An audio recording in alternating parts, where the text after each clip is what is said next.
A formação da nação chilena, sabe, é uma daquelas histórias que a gente acha que conhece, cheia de heróis, de vilões, tudo muito preto no branco. Mas e se eu disser que a versão que nos contaram na escola deixa de fora se calhar a parte mais interessante? Pois é, a verdade é bem mais complexa e, honestamente, muito mais fascinante. E é exatamente aqui que a história dá uma volta completamente inesperada. Vamos começar com uma pergunta que vai contra quase tudo o que se aprende. A independência do Chile foi uma luta pela liberdade ou foi uma luta por um rei? Parece um disparate, eu sei, mas calma, vamos mergulhar nisto e entender como é que isso é possível. Bem, para percebermos o que realmente aconteceu, primeiro temos que desmontar o mito. Aquela versão oficial da história, sabe? A que toda a gente conhece. Durante mais de um século, a explicação foi sempre a mesma, quase uma receita. A independência chilena foi importada. As ideias vieram da Europa, os exemplos dos Estados Unidos. A faísca, dizia-se, tinha que vir de fora. Era como se por si só o continente não tivesse os seus próprios motivos. E foi assim que a história popular se cimentou. 1810, um grito de liberdade contra uma Espanha opressora. Patriotas heróicos, determinados a separar-se desde o primeiro segundo. Um roteiro perfeito, quase de cinema. Mas, será que foi mesmo assim que aconteceu? Ok, agora vamos deixar o mito de lado e ver o que os historiadores têm descoberto mais recentemente. E o que eles encontraram, olha, vira a história de cabeça para baixo. Mostra que as verdadeiras razões eram muito mais internas, muito mais chilenas. O fascinante aqui é ver como três visões completamente diferentes da história, a liberal, a conservadora e a social, partilham exatamente o mesmo ponto cego. Para uns foi uma revolução heroica, para outros o caos total, e para um terceiro grupo uma revolução que não mudou nada de importante. Mas reparem na falha comum, todas partiram de um pressuposto errado. E o erro fatal é este aqui. Assumir que, desde o primeiro dia, revolução significava independência. Todos eles confundiram a vontade de mudar as coisas com a vontade de romper com a Espanha. E é precisamente nessa confusão que toda a narrativa tradicional a desmorona. O que nos leva à parte, se calhar, mais chocante desta história toda. A primeira fase da Revolução, ali entre 1810 e 1814, não foi para se separar da Espanha. Foi, acreditem se quiserem, para salvar a monarquia espanhola. Vamos seguir a sequência dos acontecimentos. Em 1808, Napoleão invade a Espanha e prende o rei Fernando VII. De repente, há um vazio de poder. Então, em 1810, os crioulos em Santiago formam uma junta de governo. E aqui está o detalhe crucial. Eles juram lealdade ao rei preso. O objetivo não era a independência, era governar em nome do rei até ele voltar.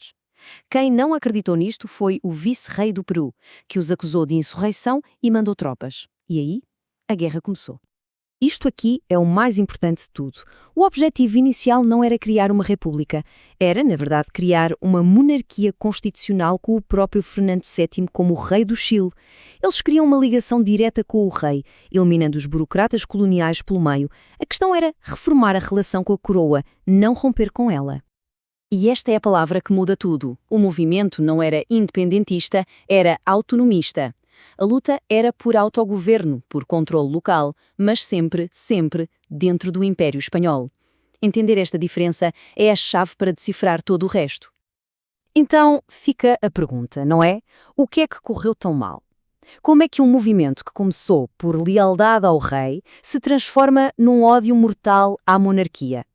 Bem, preparem-se, porque é aqui que a história tem a sua viragem mais dramática. O ano é 1814. Napoleão foi derrotado e o rei Fernando VII volta ao trono espanhol. Toda a gente esperava um regresso à normalidade, talvez até uma recompensa pela lealdade. Mas o que receberam foi o exato oposto. A volta do rei não trouxe paz, pelo contrário, incendiou o continente.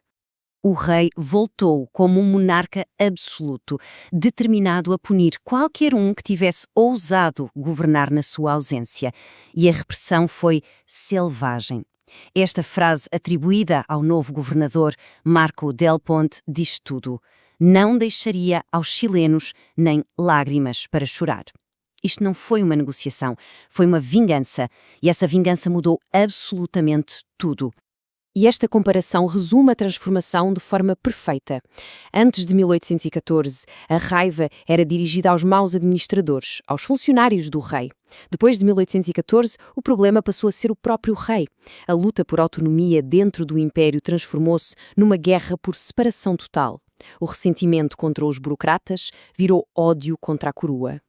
É neste momento de raiva e desilusão que entra em cena uma figura genial, o general José de San Martín. Ele percebeu que a repressão do rei era, na verdade, um presente ideológico. San Martín pegou numa guerra civil confusa e transformou-a numa luta clara de nós contra eles, os americanos contra os espanhóis. Essa nova identidade foi a cola que finalmente uniu o movimento separatista. E assim, a ideia de separação total, uma ideia que mal existia antes, nasce da repressão do rei e é forjada no calor da batalha. O Chile não se ia reformar, ia literalmente nascer de novo. Anotem esta data. 12 de fevereiro de 1817. A Batalha de Chacabuco. Foi aqui que o exército dos Andes, de San Martín, conseguiu uma vitória esmagadora, quebrando a espinha dorsal do poder espanhol no Chile e abrindo as portas para um futuro radicalmente diferente. A partir daí, os acontecimentos desenrolam-se a uma velocidade vertiginosa. A vitória em Chacabuco leva Bernardo O'Higgins ao poder como diretor supremo. E aqui acontece a última reviravolta. A ideia de procurar um rei europeu é abandonada. O republicanismo vence, e num país sem rei nem leis antigas, o poder inicial nasce da ponta da espada. O exército torna-se a primeira fonte de soberania. E qual foi o resultado final de toda esta jornada? Um país novo, que nasceu de ideias revolucionárias como o governo representativo, mas que, ao mesmo tempo, ainda carregava muito do ADN do antigo regime colonial. Uma nação que era, simultaneamente, uma ruptura e uma continuação. Um produto fascinante da sua própria história acidentada. E isto leva-nos a uma última reflexão, que vai muito para além do Chile. A história deles mostra que as nações raramente nascem de um plano perfeito ou de um único momento de glória. Pelo contrário, são forjadas numa evolução longa, muitas vezes dolorosa, cheia de contradições e mudanças de rumo. O que nos faz perguntar, como é que uma nação nasce realmente? Talvez a única resposta honesta seja, de forma complicada.